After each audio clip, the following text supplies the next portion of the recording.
Good morning. Hi, everybody. What's going on? Hi, it's me, Andrew Hochradel. I'm super excited to be here today. I will be your host and guide and adventurer today. And over the next 2 weeks, we'll be together every single day. It is Tuesday right now. This is day one of our challenges. And then we'll be continuing on with 9 challenges in total. So 8 more after this one.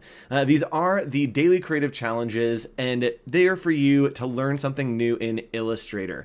And yes, we are going on an adventure today. And to be on that adventure, I need you to be on Behance. So if you're on YouTube, come over to Behance. Behance.net/live is where we are right now live. If you're watching the replays, you're in, oh no, actually you're still in the live. You're still in the live. Hi, future people. All right. Let's go ahead and hop in and get started with today. I've got a couple things that I want to tell you about and a couple things I want to show you, and then we're going to hop right into our lesson today. Today's lesson is probably the most advanced technical setup we've ever had. We're going to be using multiple apps. We're going to be on iPad, going into Illustrator. It's going to be crazy. So stick with me, and we're also starting our theme today. So let's go ahead and show a couple things that are important for you to know.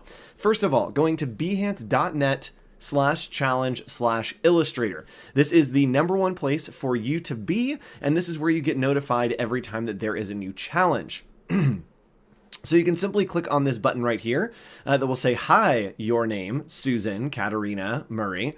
You can say, hey, your name. You can click on this and it will notify you right up here on this little bell every time that we go live and have a new challenge. And Murray is saying, sorry, no iPad. Guess what? We are also going to be doing it on your phone. So you can do it on your phone. You can do it on iPad, really anything that has Adobe Capture. If you don't have Adobe Capture and you want to follow along, go ahead and download it right now. So down here, you can see all the challenges. This is our source file for today. You will need the source file today. It has some fun stuff on it that you can kind of use as a background as we get into our lesson. But it's not super important to have. Some days it is, some days it's not, but make sure you just go down and download it right over there.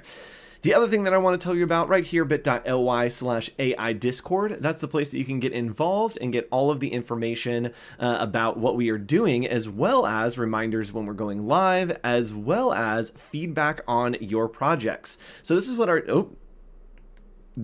Discord looks like, and our Discord is here for you.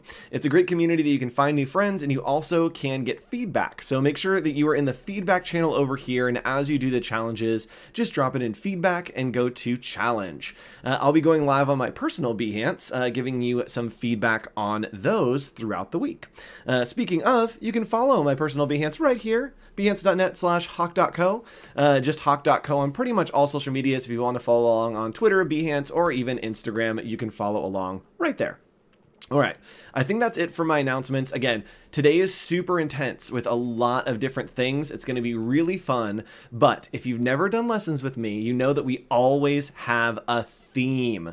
And so our theme is going to debut today and we'll carry it through the next few weeks. Now, the theme's a little bit weird this round, but it's a guide for you to explore things and to kind of give you ideas as you go along. Each day will actually have a different theme within this theme. So buckle up and let's go ahead and start our adventure on once up. Oh, hold on. I think I'm getting a call from Wade, our moderator. Hello. Hey, Andrew, I know you're streaming and everything, but I just wanted to check and make sure that everything is ready for my visit. Yeah, it's next week, right? No, that's tomorrow. Oh, it's happening tomorrow. Yeah. I gotta go.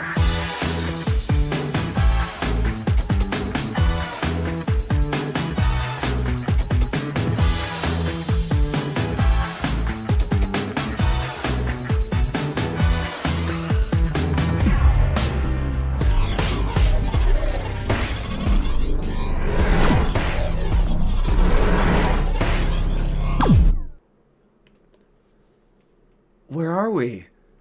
We're trapped in a cave.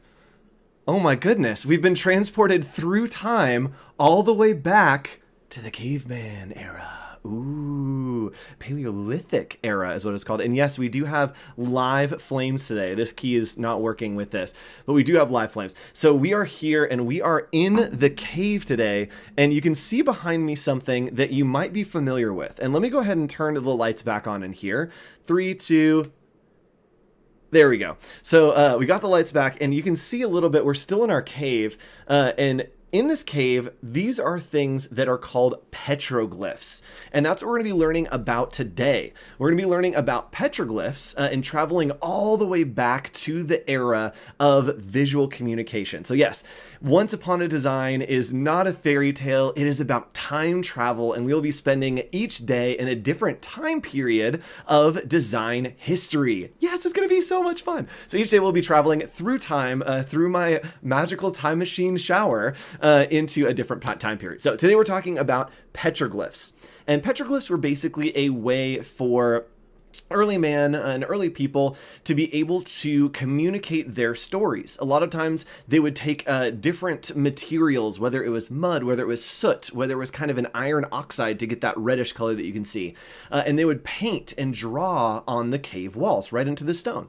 And by doing that, they were able to preserve stories, and they were able to tell us a little bit about their lives, right? We can kind of pick out some figures here that maybe there's some kind of hunting ritual going on. You can see there's an animal here, and there's a person here. And when we talk about visual communication like this, it's broken down to 3 parts. So we have icons, indexes, and symbols.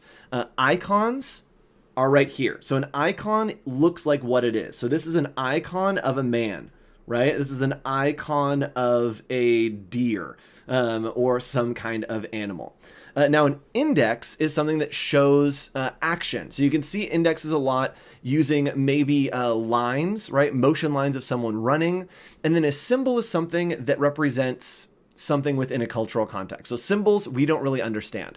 A red octagon would be a symbol for stop. Motion lines, right, would be an index for movement. So those are the 3 pieces: indexes, symbols, and icons. Today we're going to be working a little bit with all of those, but more importantly, we're going to be making our own brushes to kind of recreate this style that you see on cave drawings. A lot of times they would have to scratch into the rock, and so we're going to be trying to mimic that idea using Adobe Capture, libraries, and Illustrator. So a whole bunch of things. I'm going to blow out this candle so I don't set my desk on fire. All right, we're good. And with that, let's go ahead and hop in. And today we're gonna hop over to my iPad, and we're gonna do this. If you have a phone, you can do this as well. And I'm going to show you how to do this if you don't have Adobe Capture as well, so you can do multiple things. Let's go ahead and look at our challenge for the day. Right here, we have our research homework. This is if you're watching the replays or you're just coming back to it later. You can do this research homework right here. Just Google petroglyphs and do a little bit of research about petroglyphs. Definitely look at the idea of petroglyphs, okay, that they used to do kind of this crosshatch pattern on it and then hold a light up to it. See if you can figure out what that is in your homework time, because it's pretty magical the way that they would bring their characters to life. So today we are going to make a custom digital brush using Adobe Capture alongside drawing tools in Illustrator, and we'll be kind of creating a scene maybe of a hunting scene. So, and Lee, it's your first Illustrator DCC. Boy, did you hop into a great one. It's going to be a good time. So we're going to hop over onto my iPad, fingers crossed. We're going to hopefully hop over to my iPad. We did it. So over here, I'm going to use this app, which is called Adobe Capture. And Adobe Capture is a great app, and we're going to click on that. Let me not put that in front of my mic so you can't hear me. And in Adobe Capture, we're going to go ahead and kind of scroll through here, and we can see all the different kind of actions that are available in Adobe Capture, and these are all within a Creative Cloud library. So I have them synced right now to my World Tour library. So a World Tour library is something that I just kind of keep my assets in. It's from an old DCC, but when we do them, I just go ahead and drop them in here. So what we're going to do is we're actually going to go to brushes up here. There's a ton of stuff in this app, but we're just going to focus on brushes today. And we're going to go ahead and instead of hitting the plus button, so you could hit the plus button and import an image. we're going to go here to the camera button. Y'all are about to see it behind the scenes. There's my leg. Here's the behind the scenes. This is what it looks like on my side of things. That's where you are. Hi, chat. All right, so what we're going to do is I'm actually going to take an expo marker right here, and we're going to draw on my table. So we're going to put this down here, and I'm just going to draw a line on the table. All right. So we got a line there. That looks pretty good. And what we're going to do is we are going to be able to just push the photo button right there. We're going to kind of get on top of that. There we go. And we're going to push this photo button right here. Boop. There we go. And it looks like it captured a lot of stuff that we don't necessarily want. So down in the corner right here, you can see that there's a difference between vector brushes and pixel brushes. You want to make sure that you're on vector brush. Now let's go ahead and refine it. Let's go into refine, and you can see that our capture was actually not great. The color wasn't great, so we need a little bit more oomph. So I'm gonna go ahead and turn on the flashlight, and let's see if that helps us at all. So the other thing is this slider right here, you'll see it starts to go opaque, and we want that to be completely on a grid, and you can see that it's actually isolating that little piece that we want. So with that slider all the way up, you can go ahead and tap. And now we have a little bit more of a clean surface. And yes, it is a whiteboard table. My entire desk is a whiteboard. It's very helpful. So we're going to go over here to refine, and you can see that it's gotten pretty close there. You can use this slider at the bottom right here to show how much exposure you want. So we want to make sure that we have that nice, and then we're going to crop it in. And to crop it in, we're going to pull it down this way and then just pinch and zoom. And now it's picked up that little piece of the expo marker that we have. Now we're going to drag these little pieces, these little handles, come on. And you can see the tail, the head, and the body. The body's the middle part, the tail is going to be the end part, and the head will be the beginning part. And we want to just line those up to make sure that it has the beginning and end of our brush with the body right in the middle. So this is looking pretty good. We can go over here and go to settings. We can adjust the size to make it a little bit thicker.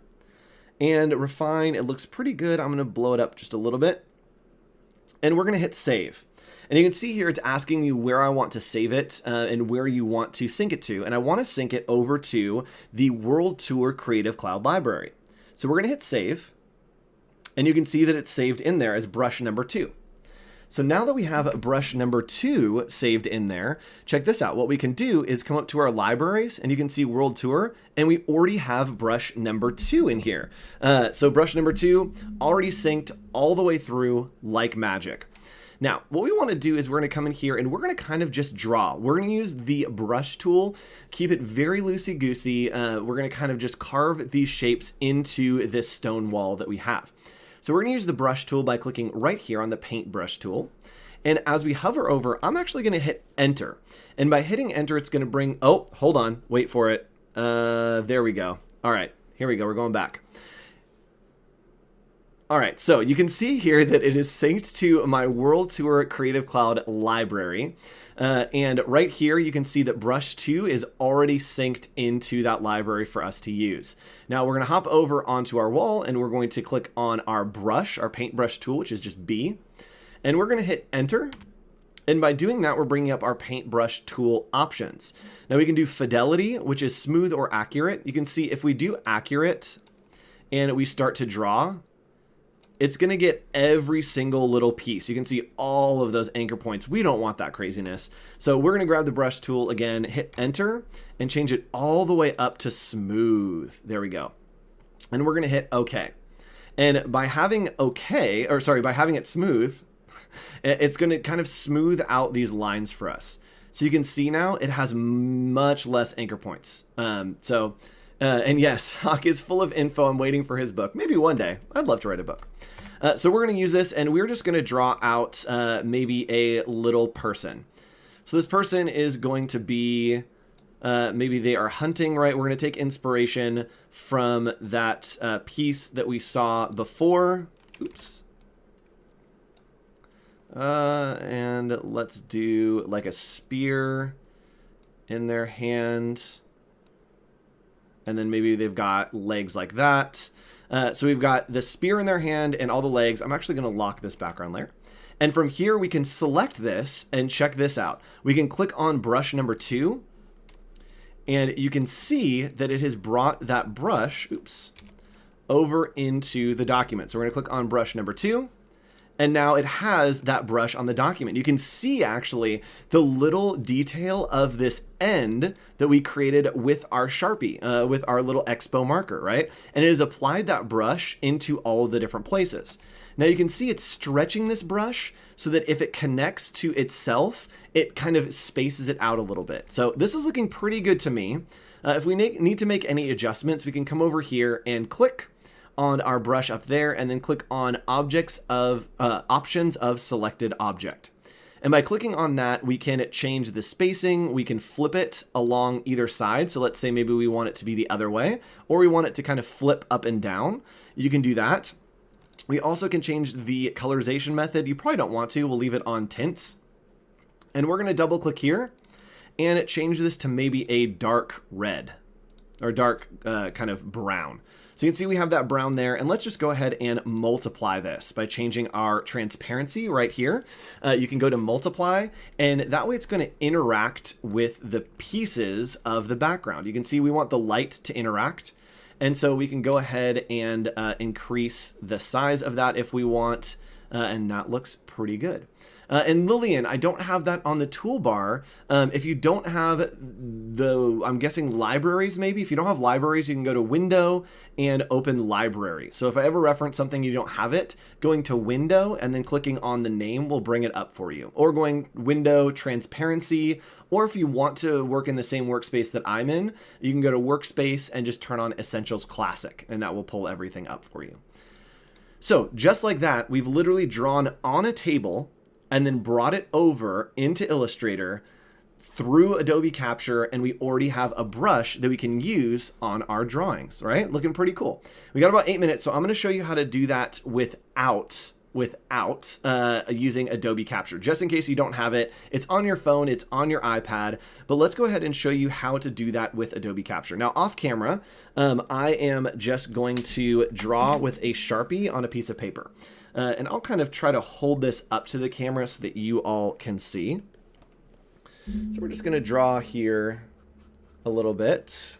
There we go. And I'm trying to make this one a little more rugged. There we go. So here is our drawing. It's a little bit more rugged, and we want that. And what I'm going to do is I'm just going to grab a picture with my phone, and I'm going to text it to myself. So I'll do that real quick. While we're doing that, you guys can go to this link right here, bit.ly/AI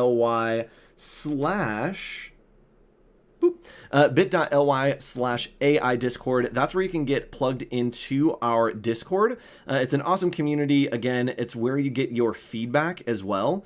So make sure that you are plugged into the Discord. And that you are spending some time in there posting your work as you go. You can post your cave drawing as you communicate your idea to me.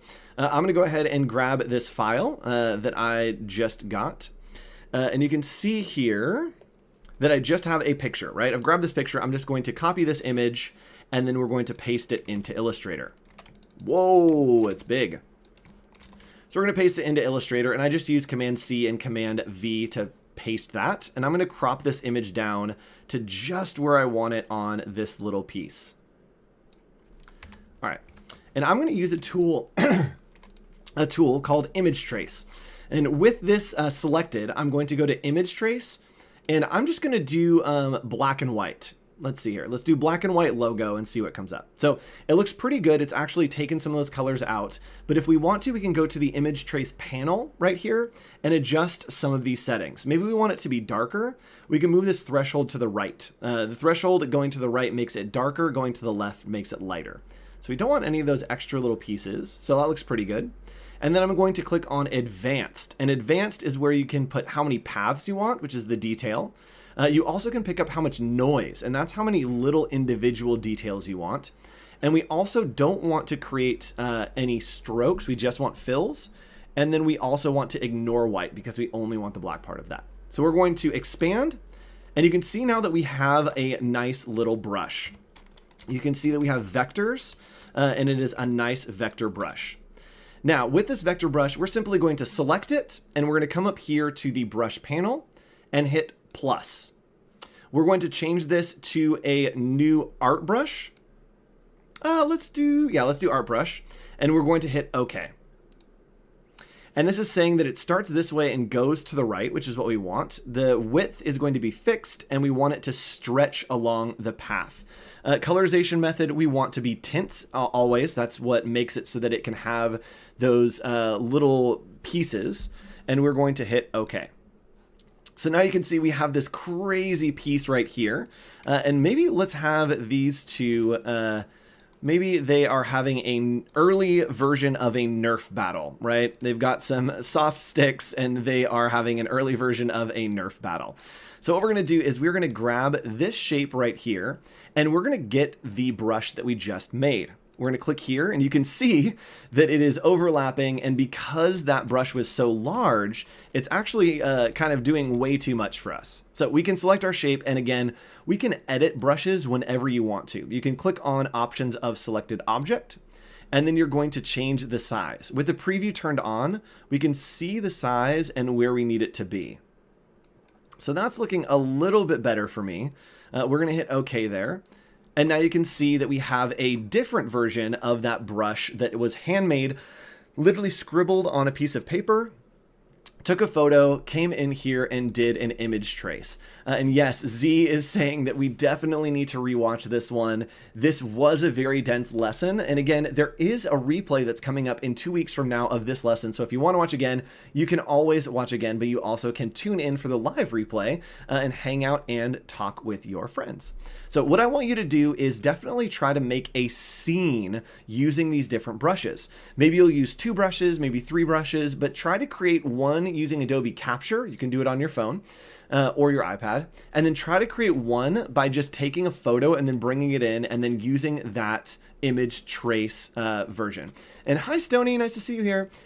So I also want you to do a little bit of research. If you have some extra time this week, every single day, again, we'll be traveling to a different period of time to be able to look back at design history. And so this was the beginning of visual communication. We're talking about petroglyphs. And so your homework is to Google and look up petroglyphs.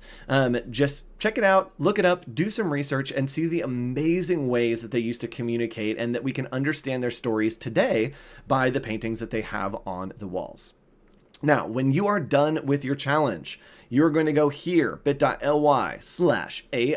Discord. You are going to click over in the side and go to feedback and then challenge. This is where you are going to be putting all of your work when you're done with it. Each day you can post your work. You can see there's a lot of people posting work here, and I'll be going live on my Behance to give you feedback and to kind of walk through and just hang out. There also are some great mentors here to give you feedback and to give you maybe if you have a problem or you run into an issue, maybe I talked way too fast, which I did today. You can rewatch it. If you have questions, you can drop them here and I will try to get back to you as well. You also can follow along on my personal Behance right here, hoch.co, behance.net/hoch.co, or you can push the button that is somewhere floating around, and that will get you to the place that you need to be so that you can watch and hang out as we do some reviews. So today was a super fun lesson. Again, we're going to be doing something different every single day in our theme of Once Upon Design. We'll be working in Illustrator, and I believe tomorrow we'll be jumping forward quite a bit in time. And yes, our friend Wade is basically my Doc Brown, I agree. We'll be jumping forward a bit in time and taking you to another time of visual communication. Each day we'll be tuning in, and I want you to tell your stories and really express yourself within this theme. Try to research the time period, see how it relates to you and what story you want to tell, and then tell that story. So here's the story that we told today is we went in and we created a cave drawing, and we told the story of 2 people back in the day having an early version of a Nerf battle. They are hanging out, having some fun as friends, and we also used 2 different brushes. One is a white dry erase board, and then one was a Sharpie on a piece of paper. So make those brushes and tell me a story, maybe about your week, maybe an imaginary story that's fantastical and amazing. Use that brush tool that we have over here by just hitting B, and make sure that you have set that to smooth by hitting enter. We will see you tomorrow for another lesson as we travel through time on our daily creative challenges of Once Upon a Design. Bye, everybody.